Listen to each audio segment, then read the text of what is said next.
Mi ex esposa volvió 2 años después del divorcio con un bebé y una demanda por manutención. Dijo que era mío. Yo solo investigué y descubrí que había robado al niño a una madre con depresión y falsificado todo. Ahora podría enfrentar 20 años de prisión. Nunca olvidaré el día que conocí a Vanessa. Fue hace 5 años en un evento de caridad en Seattle. Yo, Jonathan, tenía 29, un trabajo sólido como ingeniero de software y una vida sin dramas. Mi madre, siempre metida en causas benéficas, me arrastró a una subasta para un refugio de animales. El lugar estaba lleno de gente elegante, la comida era decente, y yo solo quería pasar el rato. Vanessa entró como si fuera una estrella de cine. Vestido rojo brillante, sonrisa que atrapaba a todos y unos ojos verdes que parecían saber exactamente qué decir. Me acerqué a ella en la barra, más por curiosidad que por valentía. Hablamos, reímos, y me dijo que era consultora de negocios, aunque nunca explicó bien qué hacía. Esa noche me enganché. No con ella, sino con la energía que desprendía, como si todo fuera posible a su lado. 1 año después, nos casamos. Fue una decisión de las que toma sin pensar. Vanessa quiso una boda exagerada, cientos de invitados, un vestido que costó una fortuna y un banquete que me dejó la cuenta temblando. Mi madre me advirtió esa noche: Jonathan, esa mujer es un huracán. Ten cuidado. Mi amigo Brian, un abogado que es como mi hermano, también me dijo: no me gusta cómo te mira, como si fuera su boleto ganador. Pero yo estaba cegado, convencido de que esto era amor, y no les hice caso. El matrimonio fue un desastre desde el arranque. Vanessa tenía planes locos: primero una tienda de ropa, luego una cafetería de lujo, después un estudio de yoga. Todo sonaba increíble, pero siempre terminaba gastando mi dinero. Yo no era millonario, pero tenía ahorros y un buen sueldo. Ella compraba ropa cara, joyas, boletos de avión para reuniones de negocios que nunca detallaba. Cuando le preguntaba, me miraba con esos ojos y decía: confía en mí, Jonathan, esto es por nuestro futuro. Y yo, como idiota, confiaba. Las cosas se pusieron feas cuando intentó vender mi Mustang de 1967. Ese auto era una herencia de mi abuelo, algo que significaba todo para mí. Lo descubrí porque un tipo me llamó para verlo, diciendo que estaba en venta. Vanessa lo había puesto en internet sin decirme nada. La confronté, y ella lloró, me abrazó, dijo que era para pagar deudas. Me manipuló tan bien que terminé sintiéndome mal por dudar de ella, pero los problemas no pararon. Empecé a notar cargos raros en mi tarjeta, cenas en restaurantes caros, compras en boutiques, hasta un retiro de $5,000. Revisé mis estados de cuenta y vi que Vanessa había abierto 2 tarjetas a mi nombre. Deuda total, $50,000. Estaba furioso, pero ella siempre tenía una excusa: es para el negocio, pronto va a funcionar. Nunca funcionó nada. El golpe final llegó con una carta del banco. Vanessa había sacado un préstamo de $300,000 a mi nombre, usando nuestra casa como garantía. Falsificó mi firma. Ese día se me acabó la paciencia. No era solo el dinero, era la traición, como me usó como si fuera su cajero automático. Llamé a Brian, le conté todo y, gracias a un prenupcial que él insistió en hacer, el divorcio fue rápido. Vanessa se fue con una maleta llena de ropa cara y una cara de víctima que casi me hace dudar. Pero no lo hice.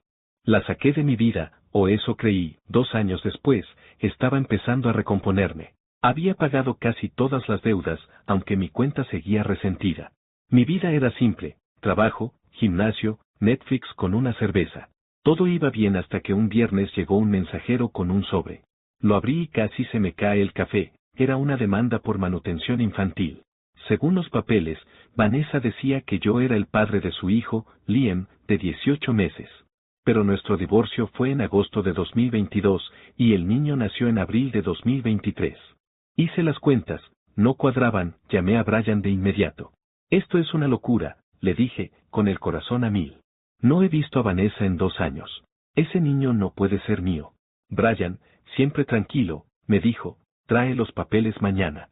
Vamos a ver qué está pasando. Pero algo en su voz me hizo sospechar que él también olía a algo raro. Esa noche no dormí. Me quedé mirando el techo, pensando en cómo Vanessa podía inventar algo así. Recordé todas las veces que me manipuló, cómo me hacía sentir culpable por dudar. Pero esto era diferente, más grande, más oscuro. Decidí que no iba a dejar que me arrastrara otra vez. Iba a descubrir la verdad. Al día siguiente, fui a la oficina de Brian con los documentos. Había un certificado de nacimiento con mi nombre como padre. Esto no tiene sentido, dije. Nos divorciamos hace 2 años. Mira las fechas. Brian revisó los papeles y frunció el ceño. Esto huele mal. Vamos a contratar a alguien que investigue. Contactamos a Mike, un ex policía que ahora trabajaba como investigador privado. Era un tipo directo, con un bigote que parecía de otra época y una voz que te hacía confiar en él. Dame una semana, dijo. Le di todo lo que sabía de Vanessa, su última dirección, redes sociales, nombres de sus socios. Mike se puso a trabajar, y yo traté de seguir con mi rutina, aunque no podía sacarme el nudo del estómago. Una semana después, Mike me llamó. Jonathan, tenemos que hablar. Encontré algo, pero no te va a gustar. Nos reunimos con Brian en un café. Mike sacó una carpeta con fotos y documentos. El certificado de nacimiento es falso, dijo. Tu nombre fue añadido después, y la firma del doctor no coincide con los registros del hospital. Mi cabeza daba vueltas. Entonces el niño no existe, pregunté. Mike negó con la cabeza. El niño existe, pero no es de Vanessa. Y no es tuyo, me quedé helado. Mike explicó que Vanessa se había mudado a Portland. Allí conoció a una mujer, Sara, una madre soltera con depresión posparto. Vanessa se hizo su amiga, ofreciendo ayuda con su bebé, Liam. Pero en vez de cuidarlo, se lo llevó y desapareció. Falsificó documentos para hacer pasar a Liam como su hijo y me demandó por manutención. Esto es enfermo, dije, sintiendo que el mundo se me venía encima. ¿Cómo alguien hace algo así? Mike suspiró.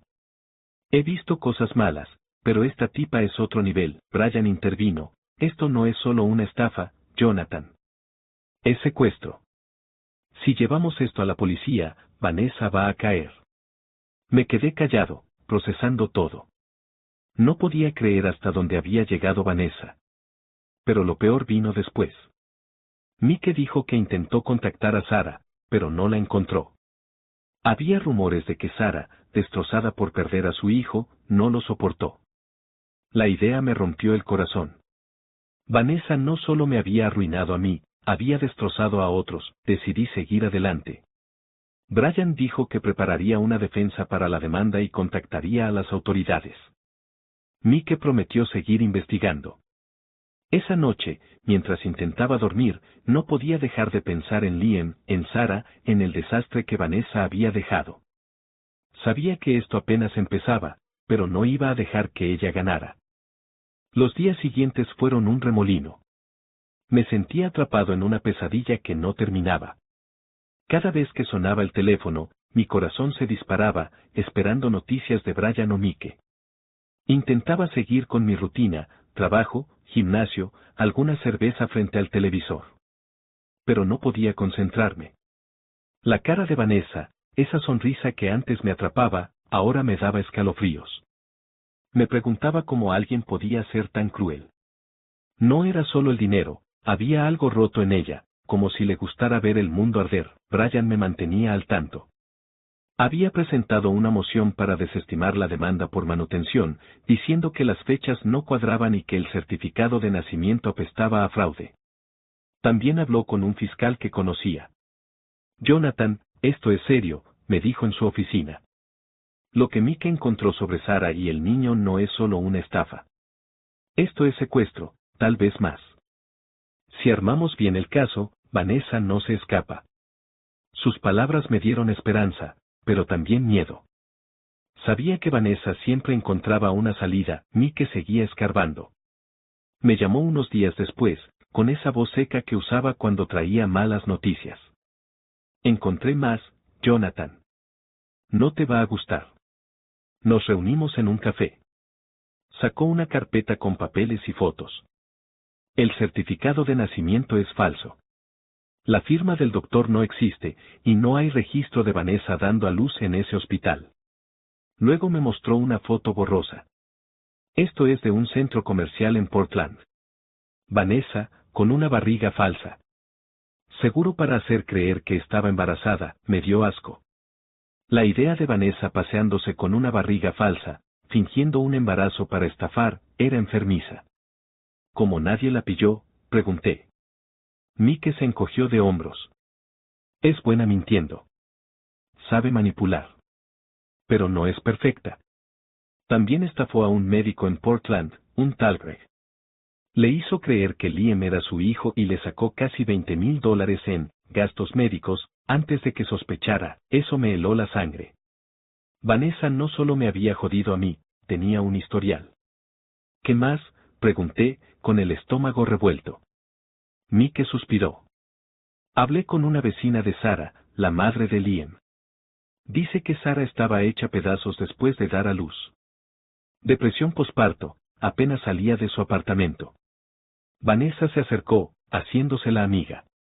Llevaba comida, ofrecía cuidar a Liam para que Sara descansara. Pero Sara empezó a desconfiar. Un día, Vanessa y Liam desaparecieron, sentí un nudo en el pecho. ¿Y Sara?, pregunté, temiendo lo peor. Mike bajó la mirada. La vecina dice que Sara se derrumbó. Se culpaba, decía que no era buena madre. Un mes después, encontraron su cuerpo. Se quitó la vida. El silencio en la mesa fue como un mazazo. Brian me miró, pero no dijo nada. No había palabras para eso. Vanessa no solo robó un niño, destruyó a una madre que ya estaba rota. Tenemos que pararla, dije, con la voz temblando. Mike asintió. La policía ya está en esto. Pero necesitamos más pruebas para que no se zafe. Brian intervino, estoy con el fiscal. Vamos a presentar los documentos falsos, el video, el testimonio de la vecina. Pero prepárate, Jonathan. Vanessa va a pelear sucio. Recordé cómo me manipulaba en el matrimonio, siempre con una excusa lista. Pero esta vez teníamos pruebas, intenté seguir con mi vida, pero era imposible. En el trabajo, mis compañeros notaban que estaba ido, pero no quería contarles. ¿Cómo explicas que tu ex te demanda por un hijo que no es tuyo, y que tal vez robó un bebé? Sonaba a locura. Mi madre, que suele dejarme en paz, empezó a preocuparse. Jonathan, esto te está matando, me dijo por teléfono. Quería hacerle caso, pero no podía parar. No hasta que Vanessa pagara. Una semana después, Mike llamó con más. Encontré otro tipo, dijo. Un tal Mark, en Seattle. Vanessa intentó la misma jugada con él. Le sacó un par de miles con una historia de un hijo que necesitaba ayuda. El tipo cortó contacto rápido. Era como si Vanessa tuviera un manual para estafar. Me preguntaba cuántas vidas más había arruinado antes de mí. Me obsesioné con Liam. No era mi hijo, pero no podía dejar de pensar en él. ¿Estaba bien? Mike me dijo que la policía lo encontró con Vanessa en un apartamento en Portland.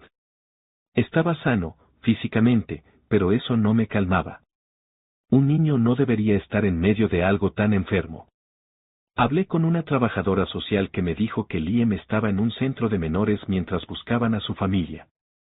No habían encontrado a nadie, y la idea de que creciera en el sistema me rompía. No sabía qué hacer, pero sentía que le debía algo. Los días antes del juicio preliminar fueron un infierno. No dormía, apenas comía. Me pasaba las noches revisando los papeles que Brian me enviaba, tratando de entender cómo Vanessa había armado todo esto. Mike seguía encontrando cosas, correos donde hablaba con alguien sobre el plan, recibos de compras de cosas para bebés que usó para vender su mentira. Cada prueba era un clavo más en su ataúd, pero también me hacía sentir más vacío. Esto no era solo sobre mí, era sobre Sara, Liam y todos los que Vanessa había pisoteado. El día del juicio preliminar llegó. Me puse un traje viejo y fui con Brian al juzgado.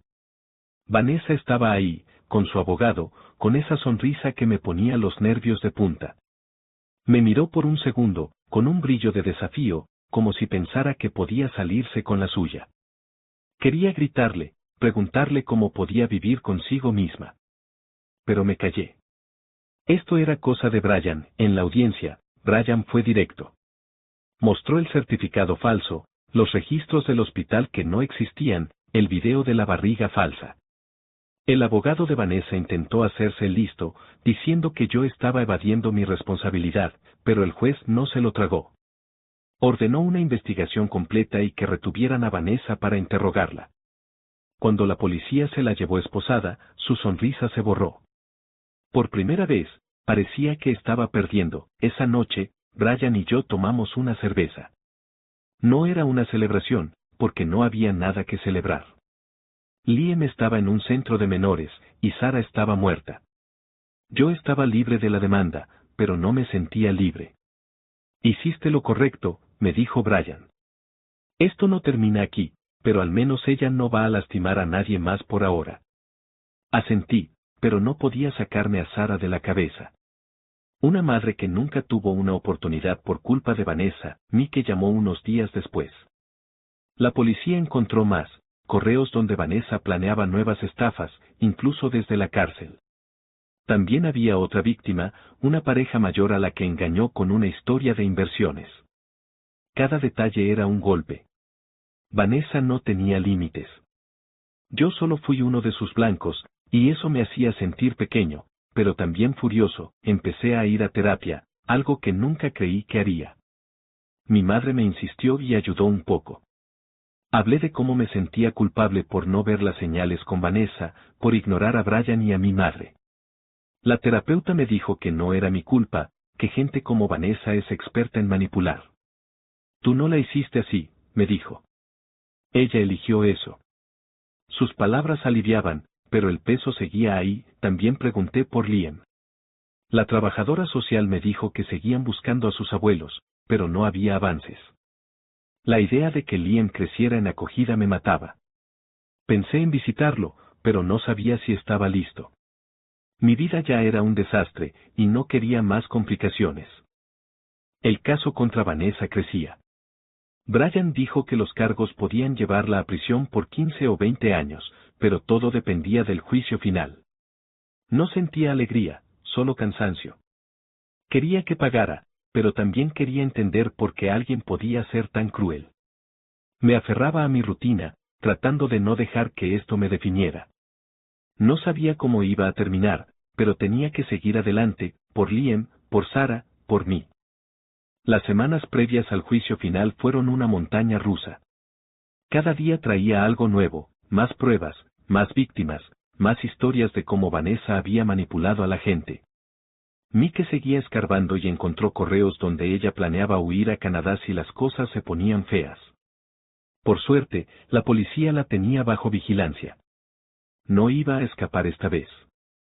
Brian, mientras tanto, trabajaba sin parar con el fiscal, asegurándose de que cada detalle estuviera en su lugar.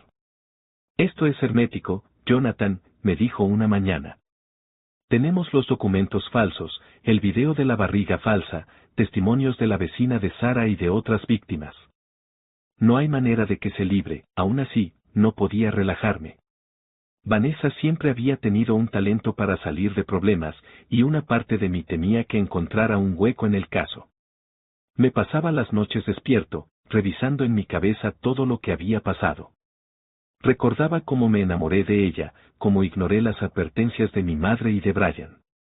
Me sentía estúpido, pero la terapeuta me ayudaba a ver que no era mi culpa. Gente como Vanessa busca a personas como tú, me dijo.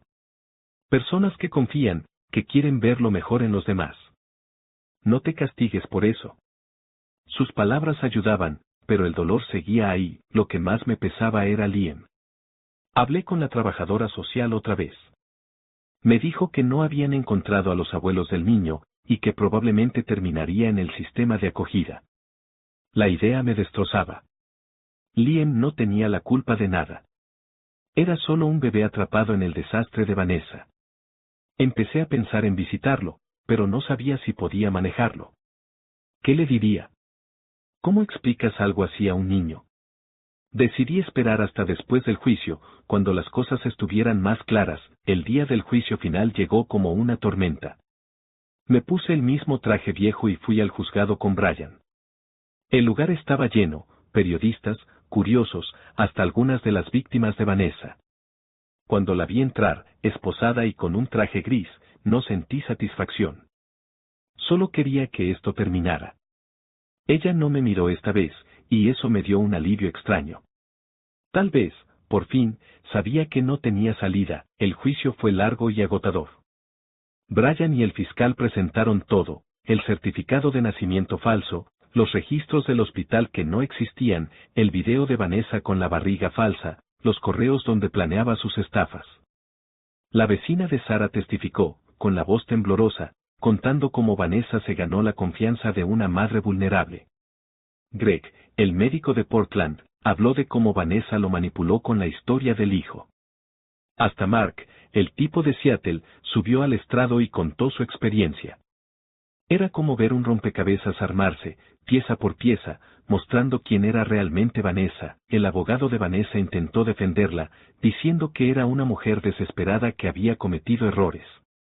Pero el juez no se lo tragó. Cuando el fiscal mostró los correos donde Vanessa planeaba seguir estafando desde la cárcel, el abogado se quedó sin argumentos. El jurado deliberó solo unas horas antes de volver con el veredicto, culpable de fraude, robo de identidad y secuestro. El juez la sentenció a 18 años, con posibilidad de libertad condicional después de 12 si mostraba buen comportamiento. Cuando la llevaron esposada, no miró a nadie. Su máscara se había caído, salí del juzgado con Brian, pero no sentía victoria. Era un alivio, sí, pero también una tristeza profunda. Vanessa iba a pagar, pero eso no devolvía a Sara. No borraba el daño que había hecho. Brian me dio una palmada en el hombro. Lo logramos, Jonathan. Se acabó. Pero no se sentía como el final. No para mí. Esa noche, fui al garaje y miré el Mustang de mi abuelo. Siempre me calmaba verlo, como si él estuviera ahí, diciéndome que todo iba a estar bien. Pensé en lo que diría: la vida te da golpes, pero tú decides cómo seguir. Decidí que no iba a dejar que Vanessa definiera mi futuro. Había perdido demasiado tiempo en su caos. Al día siguiente, llamé a la trabajadora social y le dije que quería conocer a Liam. No sabía qué iba a pasar, pero sentía que era lo correcto. Una semana después, fui al centro de menores. Liam era un niño pequeño, con ojos grandes y una sonrisa tímida. No entendía nada de lo que había pasado, y eso era lo mejor. Jugamos un rato, y aunque fue raro al principio, sentí algo que no había sentido en mucho tiempo: esperanza. No era mi hijo, pero quizás podía ser parte de su vida, aunque fuera de lejos. Hablé con la trabajadora social sobre las opciones. Me explicó que podía convertirme en una especie de tutor, alguien que estuviera ahí para Liam mientras crecía en el sistema. No era una adopción, pero era algo. Lo pensé mucho. Mi vida aún era un desastre, pero tal vez esto era lo que necesitaba, un propósito más grande que yo. Le dije que lo consideraría, que quería hacer las cosas bien. Los meses siguientes fueron duros, pero también un nuevo comienzo. Seguí yendo a terapia, trabajando en soltar la culpa. Empecé a salir más, a reconectar con amigos que había dejado de lado. Hasta fui a un par de citas, aunque no estaba listo para nada serio.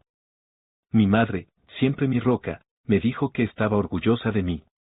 Sobreviviste a un huracán, Jonathan. Ahora vive tu vida. Vanessa, desde la cárcel, intentó contactarme una vez. Me envió una carta, diciendo que lo sentía, que había cometido errores. No la leí completa. La tiré a la basura. No necesitaba sus excusas. Había perdido demasiado tiempo en sus mentiras. Liam sigue en el centro de menores, pero lo visito cada 2 semanas. Llevo juguetes, le leo cuentos y poco a poco nos estamos conociendo.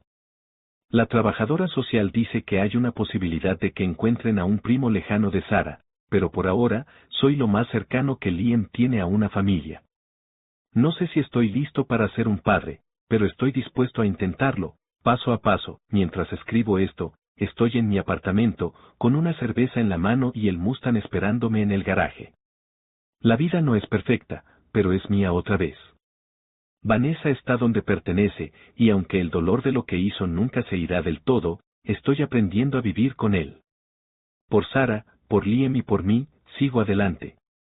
No sé qué traerá el futuro, pero por primera vez en mucho tiempo, no me da miedo enfrentarlo.